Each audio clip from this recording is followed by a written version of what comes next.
ওই মানুষটা ছিল মস্ত বড় একজন ডাকাত, ডাকাত দলের সর্দার। কিন্তু তার একটা রুলস ছিল, আইন ছিল। তার দলে যতজন ডাকাত ছিল সব ডাকাতদেরকে কিন্তু নামাজ পড়া বাধ্যতামূলক। নামাজ যদি কেউ না পড়ে তাকে আর ডাকাতি দলেতে স্থান দেবে না। কেমন ডাকাতদের সর্দার বুঝতে পারছেন?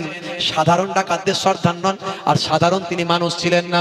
হে তরুণ যুবকেরাম, হে আমার মুরব্বিয়ানেরাম, তিনি একজন তসবিওয়ালা মানুষ। তিনি একজন চটের বস্তা, ভাই আমার তৎকালীন যুগের চট পরা চটি, ভাই আমার বস্তা পরা চট পরা মানুষ, একজন জুব্বা পরা মানুষ। এই মারাবার বাওয়াস নামক দুটো মরুভূমি এলাকায়, এই মরুভূমি এলাকায় তাঁবু করে ঠিকা গেড়ে সেখানে তিনি তার ডাকাতি কাজ পর্যালোচনা করতেন, ডাকাতি কাজ তিনি সম্পন্ন করতেন।